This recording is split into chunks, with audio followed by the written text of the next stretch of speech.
Good morning, everyone. So yesterday we were talking about the wrist joint and wrist and hand complex into the biomechanics, kinesiology. So yesterday we were talking about the pulleys, annular pulleys and the crochet pulleys. So now today we will talk about the extensor mechanism. So what is the extensor mechanism? So now this mechanism is mainly formed by the extensor digiti communis, second extensor indicis proreus, and extensor digiti minimi, as well as extensor hood, central tendon, and the lateral band of the terminal tendon. So this mechanism is formed by the these main three extensor muscles, as well as the extensor hood and the central tendon. So now, what are the passive components which include into the extensor mechanism? So mainly the triangular ligaments, like this triangular ligament is mainly it will mainly help to stabilize the band. It will mainly help to stabilize the band of the dorsum of the fingers. So it will mainly help this dorsum part of the fingers and the sagittal bands. The sagittal bands, which will connect the volar surface of hood to the volar plates and the deep transverse metacarpal ligaments. And because of this connection, the it will prevent the bowstring it will prevent the bowstringing of the extensor tendon into the extensor mechanism. So mainly into the extensor mechanism, we have to remember that it is formed by the main three extensor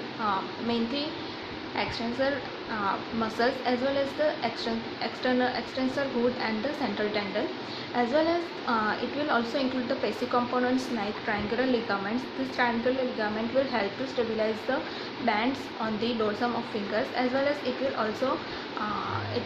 this passive component also include the sagittal bands, which will connect the volar surface of the hood to volar plates and the deep transverse metacarpal ligaments. So due to this sagittal bands, it will prevent the bowstringing of the extensor tendons. Now third things we have to remember, that the dorsal interossei and the volar interossei, and as well as the lumbricals, which is the intrinsic musculature into the hand area, are active component of the extensor mechanism. So in next time we were talking about the passive components. So what are the active components which include into the extensor mechanism? So dorsal interossei, volar interossei, lumbricals, and these three things are the active components of the extensor mechanism. Now, what are the passive elements, which will include the oblique retinacular ligament? So in extensor mechanism, there is only one passive element which include oblique retinacular ligament, and this ligament is also help for the stabilization of the palmar area. Now next we will talk about that is intrinsic finger musculature. So in intrinsic finger musculature, this with all the attachment of the distal to the radiocarpal joint. So first is dorsal and volar interossei muscles. So this dorsal and volar interossei muscles, which will arise between the metacarpal and the important part of the, and also these are the important part of the extensor mechanism. So this dorsal and the volar interossei muscles, which are originate from the metacarpal head, and as well as the it is the important part of the extensor mechanism, which include four digiti indices and the four dorsal interossei muscle and the 3 to 4 volar interossei muscles. Now these both muscles are like in the location and some of their actions, characterized by the ability to produce the MCP and metacarpophalangeal joint abduction and the adduction respectively. So dorsal interossei and the volar interossei will do the abduction and the adduction of the metacarpophalangeal joint. They will produce this movement into the metacarpophalangeal joint. Now the interosseous muscles fiber, which will join to the extensor expansion into the two location. So some fiber will attach proximally to the proximal phalanx and to the extensor hood, and some attach from the distal side to the lateral bands and the central tendons. So interosseous muscles fiber which will attach into which will join and which will they will attach with the two locations. So first location where they will attach are the first is proximally to the proximal phalanx and the extensor hood, and second it is dorsally distally to the lateral bands and the central tendon. Now first dorsal interossei has most consist attachment which is into the bony base of the proximal phalanx and the extensor hood. Sorry. So the first dorsal interossei muscles which will most consistent attachment. So which is connected into the bony base of proximal phalanx and the extensor hood. Now second and third dorsal interossei have both proximal and the distal attachment. And the fourth dorsal interossei muscles, they not actually present, but abductor digiti minimi plays the role of the fourth dorsal interossei as a fourth dorsal interossei muscle. Now we will talk about the volar interossei. So three volar interossei muscles have the distal attachment only with the lateral band and the central tendon. Now proximal interossei have the predominant effect on the metacarpophalangeal joint only. So this but the dorsal interossei will produce the predominant action at the interphalangeal joint and the same effect on the metacarpophalangeal joint. So they will produce the predominant action at the so the proximal interossei have the effect on the interphalangeal joint and the metacarpophalangeal joint. Now all dorsal interossei and the volar interossei muscles will pass the dorsal to the transverse metacarpal ligament, but volar to axis of the metacarpophalangeal joint flexion and extension. So all dorsal interossei and the volar interossei muscle will do the metacarpophalangeal joint flexion and extension movement, as well as it will pass through the metacarpal ligament. It will transversely pass at the metacarpal ligament. Now what is the role of the interossei into the metacarpophalangeal joint extension? So it is effectively stabilizes and prevent clawing due to the flexion torque. So clawing means this is the claw. So these interossei muscles are the effective stabilizers and it also prevent the clawing due to the flexion torque. Second thing, it will balance the passive tension in the extrinsic extensor at metacarpophalangeal joint at rest.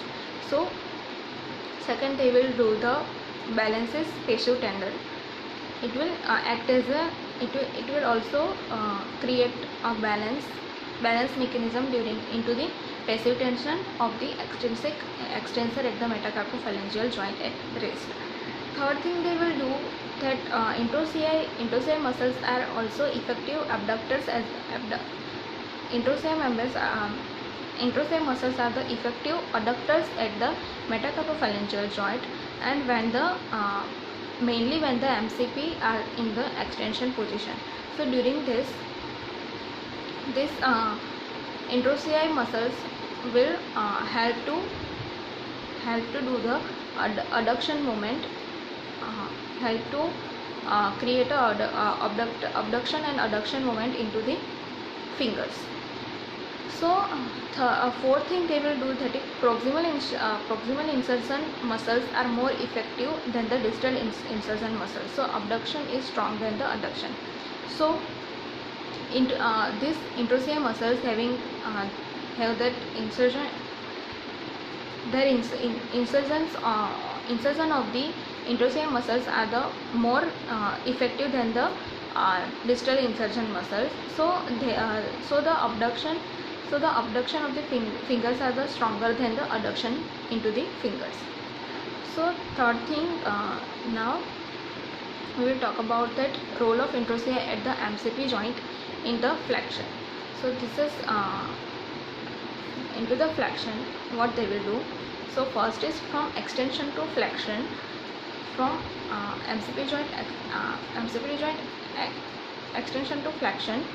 Tendons and the action lines of the interossei muscles migrate volarly away from the coronal axis of metacarpophalangeal joint, and it will increase the moment arm for metacarpophalangeal flexion and the action line being nearly perpendicular to moving segment. So from extension to flexion, tendons of these muscles and the action line of the interossei muscles will migrate onto the volar side, means away from the coronal axis of the metacarpophalangeal joint.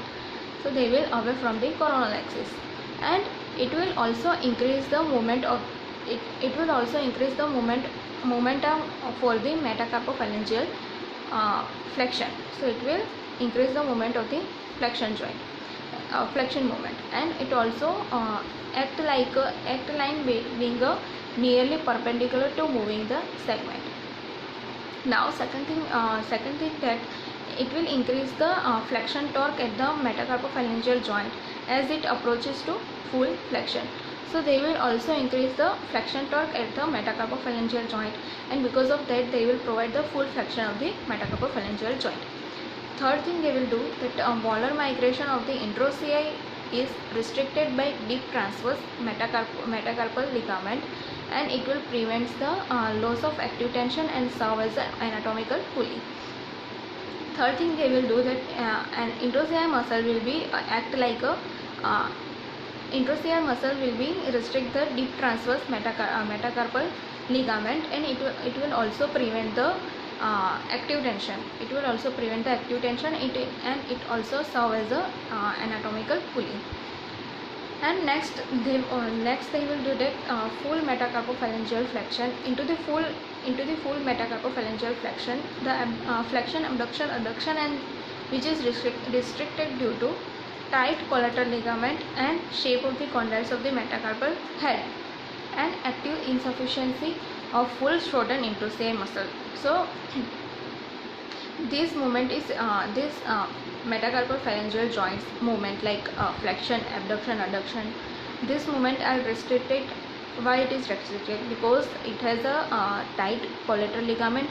Second thing, it has a shape of condyles of the due to the shape of condyle, which is concave, and of the metacarpal head, and the active insufficiency of the fully shortened interossei muscles. So due to this movement are the restricted into the interossei muscle, due to the interossei muscle. So next is role of the interossei at the interphalangeal joint into the interphalangeal joint extension and flexion, that we will see into the next video. Thank you.